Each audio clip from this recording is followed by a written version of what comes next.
Drivers can expect a trek down County Road 81 through Brooklyn Park to take longer than expected. Reconstruction on the road begins Wednesday. The Botno Boulevard project is expected to last until the fall. You've probably noticed the orange signs are up warning drivers that change is ahead. Hennepin County crews will close Botno Boulevard between 71st and Brooklyn Boulevard starting on Wednesday. The improvements will include new pavement and traffic signals, as well as ways to make the area more pedestrian and bike friendly. We will be making some improvements right here at this corner here in terms of the intersection, putting in some accessible signals and countdown timers and things like that help people who are trying to cross a busy and important intersection like this. During the reconstruction, drivers are advised to slow down, detour on Brooklyn Boulevard to West Broadway or on West Broadway to Winnetka Avenue to get around the construction. The next phase of the project is set to begin in spring 2020, and it will include the intersection at Brooklyn and Botno Boulevards. Another road closure could slow down traffic in Maple Grove. Arbor Lakes Parkway is closed between Hemlock Lane and Main Street for the next 6 or 7 weeks. This reconstruction project will improve the roads, replace concrete curbs and gutters, and replace the street surface. Detours have been installed that route traffic to Elm Creek Boulevard or Weaver Lake Road. The City of Brooklyn Center has begun negotiations to possibly purchase the site of the former Target store that closed last winter. The 9-acre site is listed for sale at just over $4 million. However, Target has accepted an offer to sell the property to the city at a price tag of $3.6 million. City officials are free to inspect the site, which could become part of a larger redevelopment project. The city also owns 35 acres near the vacant Target, part of what the city calls the Opportunity Site. A Brooklyn Park Police DARE officer is trying to bring in funds for one of the schools she serves. Reporter Sonia Goen shows us why Jennifer Foster is so passionate about helping students and families at Crestview Elementary School.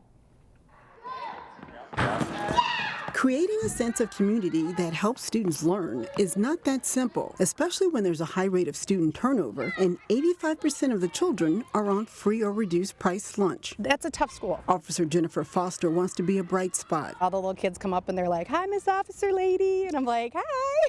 The DARE officer spends 2 days teaching 5th graders about the dangers of drugs. She also volunteers in many other programs. Oh, then I guess you gotta get some more. Including one that helps to tackle food insecurity at the school. I also helped out with their sprout market, which is a joint effort with SEEP. The Brooklyn Park officer is so passionate about wanting to help students that she entered a national contest. Officer Foster here, and I've been with the Brooklyn Park Police Department for a little over 17 years. Foster was named a top 15 finalist in the Aftermath Why We Serve grant. So that was pretty awesome. I got a little excited the day that I found out. The contest asked officers how their jobs are impacted by the community they serve. Foster sent in this video. I love my job. I take pride in the fact that my job is to teach and help youth and future leaders how to make good choices. She is the only officer from Minnesota in the popular vote competition. The top 7 candidates will get a portion of $15,000. First, second, third get a little bit more. Officer Foster loves her school, and it shows. Being an officer in this community, living in this community, I think that it's important that we take care of each other, and that's kind of what my job is. It's to help people out, and this is a great way to do it. In Brooklyn Park, Sonia Goins, CCX News. The contest ends on August 4th, and we've got a link to it on our website, ccxmedia.org. A man who has spent his life working with eyes now has a different vision. As Corey Bork reports in this week's Business Matters, changes are happening at Crystal Vision Clinic, and these changes are all in the family. There is something about eyes that connect us. They provide a view to the world. They also provide a view to our health. Certainly a healthier lifestyle leads to healthier eyes. Here at Crystal Vision Clinic, eyes also connect the Endress family. You can get an image of the inside of the patient's right and left eyes. Dr. Chase Endress has worked here for the last 5 years. So you can really make detailed comparisons about any changes to that nerve anatomy. We have put a lot of time and effort into the practice. His father, Dr. Scott Endress, for the last 25. We do spend a lot of extra time with our patients, and so you do get to know your patients on a different kind of level. So he just has a target to focus on, so just looking straight ahead at the green X there. Working together wasn't necessarily the father-son vision. I didn't push him. I really enjoyed it. I think he saw that I enjoyed it. It's been a nice choice of career for me And I suppose the kids just sort of pick up on that. Explored other options like chiropractic, dental, being in a hospital setting, but I really liked how much the 9-to-5 kind of gig you could get out of optometry. He was around a lot for me as a kid. They have each dealt with challenges. Getting the word out how important a routine yearly eye exam is. Insurance is a challenge, I think, in the way insurance changes. And they've seen the benefits of technology. This is our retina scan technology. What it does is it photographs the inside of a patient's eye. We've always been so proud of Chase. There's also a mother and wife who was able to witness it all. And then to watch him turning to this young professional, I mean, what an opportunity for me to actually watch him grow into that experience. And then, of course, being alongside my husband all those years. Now, both father and son will see their practice in a different way. Certainly slowing down. Dr. Scott is retiring from patient care. Son Chase will help take over. Been a great mentor. He's been a friend. We're regular pals outside the office, and it's translated here really well. It's a change that gives a new outlook for a father. Really gotten to know lots and lots of really wonderful people over the years. And an exciting look ahead for a son. It's been a true blessing to get to see him every day and work to build this practice together. For Business Matters, Corey Bork, CCX News.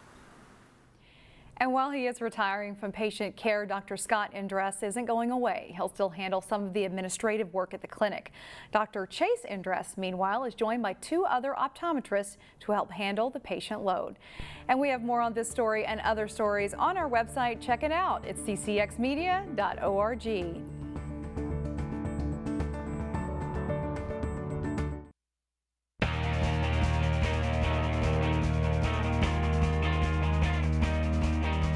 Of local teams took aim at spots in the State American Legion Baseball Tournament as they competed in 3 different sub-state tournaments. Maple Grove facing Anoka in winners bracket play in sub-state 11. It's mostly pitching and defense early. Maple Grove's Jeremy Click gets some help from his D. Shortstop Ethan Elias charges it and makes the play to get Carter Chell by a step. The game is scoreless through 4. In the top of the 5th, Bennett Lewis delivers a clutch hit, singling to left to score JT House. And Maple Grove gets on the scoreboard first. Click has a little control trouble, but he zips through the first 5 innings without allowing a hit to the Anoka batters. It stays 1-0 Maple Grove. But in the 6th, Anoka rallies. Pitcher Nathan Cully bats for the DH and hits a bouncer that deflects past second baseman Nathan Ross. Jackson Hauge and Hunter Smith score. They're pumped up, and Anoka grabs a 2-1 lead. And Cully fans the side in the top of the 7th as Anoka wins it over Maple Grove 2-1. Anoka went on to win the tournament. And Maple Grove then took on top seed the St. Michael Mikes. In the bottom of the 2nd, St. Michael's Marcus Krupke pulls it down the first baseline and into right field. Luke Leyland scores to make it 3-0 Mikes. Next batter, Boston Marilla delivers a hit up the middle to bring Krupke around as St. Michael scores 4 runs in the frame to grab a 4-0 lead. Maple Grove does battle back in the 3rd, though, as Daniel Markson knocks a hit into center field. It brings Brady Hubbard in. Maple Grove is on the board for the first time. Same inning, and JT House lifts a fly ball to right field. This one's deep enough to score. Ethan Elias, and Maple Grove's back within 4-2 on the sacrifice fly. But it's all Mikes from there. In the bottom of the 3rd, Caden Amundsen grounds a hit through the left side to score Reed Brown. St. Michael scores 8 runs in the 3rd on the way to a 13-2 win to eliminate Maple Grove. The Mikes finished as tournament runner-up. Champlin was eliminated Saturday in the Sub-State 9 tournament, falling 7-6 to Ham Lake. And in Sub-State 4, Hopkins made the final but lost 8-1 to Excelsior #1. So no teams from our area made the State Legion tournament.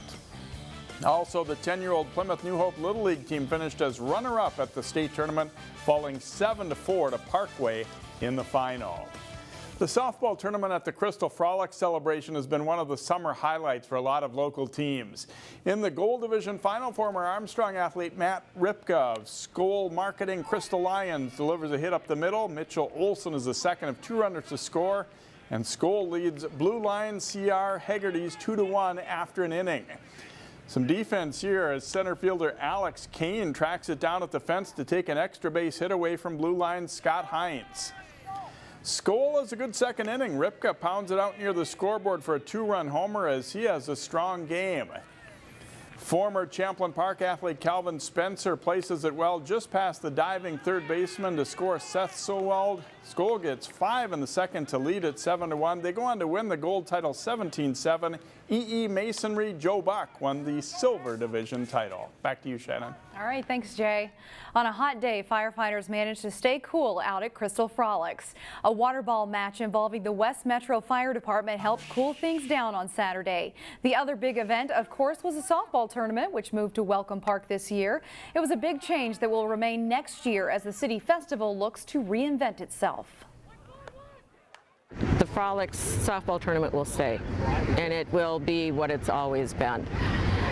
The rest of the events, we're moving to Becker. What we're going to have there exactly, I don't know. We're reimagining it. We're starting from scratch. Meanwhile, the Crystal Frolics committee say they were pleasantly surprised by attendance this year given the new venue with Becker Park under construction. Find out more stories on ccxmedia.org.